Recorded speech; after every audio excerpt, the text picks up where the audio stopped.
We're going to Cebu. Let's go inside our accommodations provided to us by TravelBee Business Inn.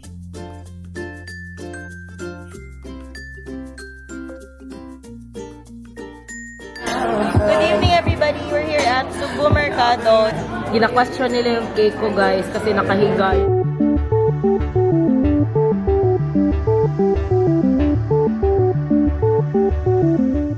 Madaya, welcome back to my channel. I'm Ria Jose and this is Jakosalem TV. And today we're going back to 2018 once again because this is part 2 of my Cebu Chillcation vlog series. So if you want to see me enjoy Cebu, well actually enjoy Cebu food, keep on watching. On day 2, we decided to wake up in time for our free breakfast at TravelBee Business Inn. It's breakfast time guys. I'm having kusina with egg and plated na siya. We were actually too tamad to go out because we had made plans to have dinner with our friends later that day. We went back to our room, nagtambay lang kami, order food and milk tea. Dahil na kami with breakfast. Tapos syempre, mga important things in life, nag-milk tea kami. In-order namin through Honest Bee. Ito yung in-order ko from Bubble Tea Station. This is Okinawa with pudding and pearl. Okay naman siya. Parang nakukulangan lang ako sa lamig. Pero it arrived in 40 minutes or less no actually. Early siya ng mga 5 to 10 minutes. Ayaw namin magpakita kasi wala pa kaming ligo lahat. Si Jem, umorder din siya ng pizza. Ibang company naman. Yan. And now our pizza via Foodpanda is here. It's from Aloe Pizza. Pizza de Cebuana. Yan. It has quesong puti at saka chorizo. Excited.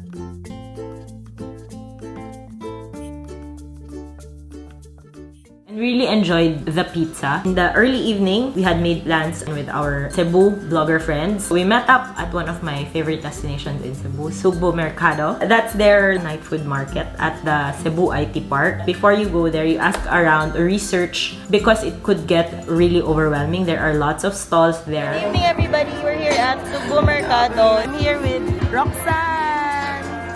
Si Kisha yan. Yan, si Kisha. And of course, Hi! mamaya darating si Effie and si X. Siyempre, Cebu guys, may lechon. This is not the only lechon here though, but I think dito tayo bibili. Yeah, it's good. Kusina Guadalupe. Kusina Guadalupe.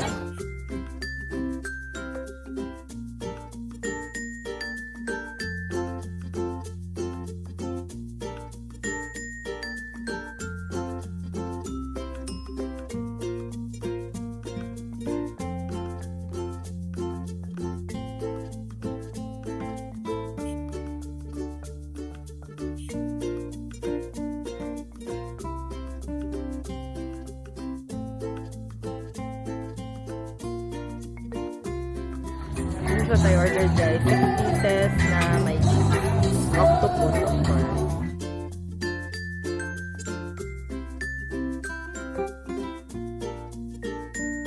Scallop, lechon, scallop, takoyaki, chorizo.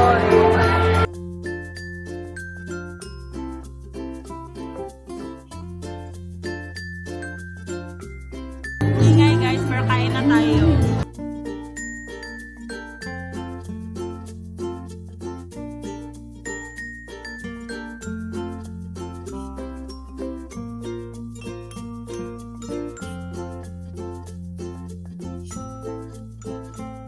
Sarap guys.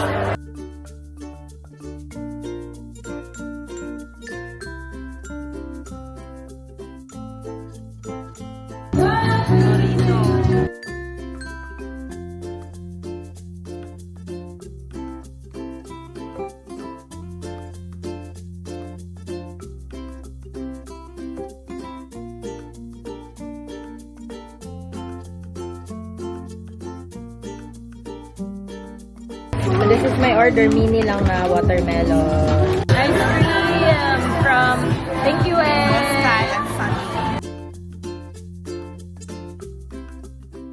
I recommend eating, of course, lechon if you haven't had lechon. Kami araw-araw kami nagle-lechon when we're in Cebu. And then also try the fresh seafood. Masarap yung scallops that we had. My second tip would be to bring small bills. because it's such a hassle to be buying something for like 100, 200 pesos and then your money is 1,000 peso bill. And of course, bring your hygiene kit, have wet tissues, bring your alcohol. And another tip that you should follow is you should go early. You can go as early as around 6 p.m. I think. If you go at a later time, you will have a harder time finding a nice spot for you and your friends.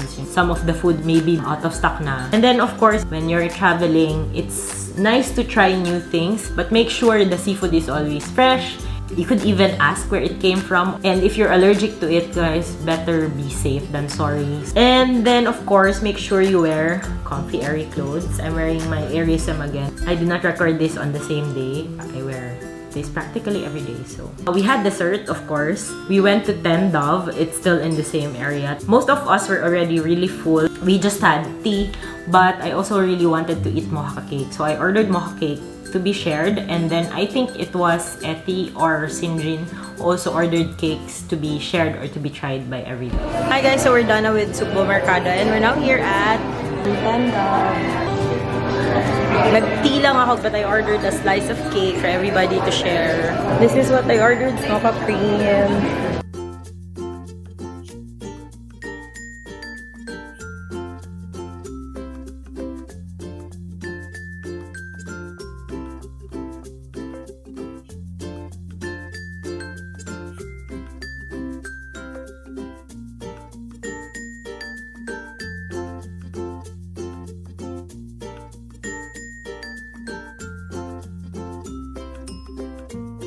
Gina-question nila yung cake ko kasi nakahiga, yung kanila nakatayo. Marupok kasi, best. Marupok kasi, best. Marupok kasi. Mine is mocha cream. That one is coffee caramel. And this one is mango cream. I think bestseller nila to, diba? Yes. Very tita. Tsaka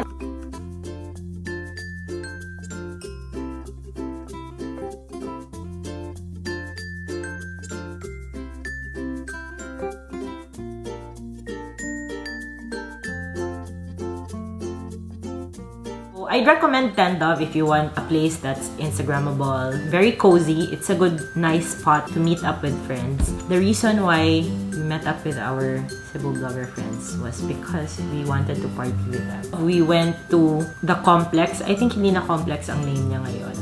It's a bar. It's a club. And that's practically where we went to every night while we were in Cebu.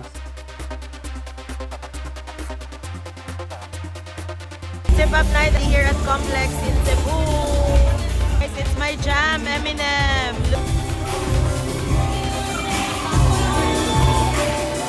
All Davaoenos. So we went early, mga 10 yata or 11. Wala pang tao, guys. Wala masyadong tao when we went there. But we had fun. And then, the more exciting part, we went to Kusina Uno because we wanted to have pochero again. Nasa Kusina Uno kami ngayon. Sabi ni Roxanne, ang pochero mas malaki pa sa mukha niya. Totoo naman. Ako lang yata ang nag-match ang mukha sa laki ng pochero. So that was day 2 of our Cebu Chillcation. Again, thank you very much to TravelBee Business Inn. Thank you guys for watching. I hope you enjoyed this video, and if you did, give me a thumbs up. And of course, don't forget to subscribe to my channel. Click on the notification bell button so you will be updated if I have a new upload, especially kapag lumabas na yung part 3. And of course, guys, there's so much more to look forward to from this vlog series and also from my channel. So keep on coming back here. I hope this is helping you with, you know, your quarantine blues kasi lahat tayo at this time, hindi tayo makatravel. Thank you guys for watching. Follow me on social media, read my blog. See you again next time. Bye! May ngoyong. Ano pa yun? Anong tawag doon sa isa? Ginabot. So, meron sila guys parang seafood station. You can choose how it will be cooked. Kuya, anong mga option? Grilled, garlic butter. Ito yung suka. With garlic and chili powder. And this is the sam. Oh my gosh, mag-touch ako ng food. I don't like touching food.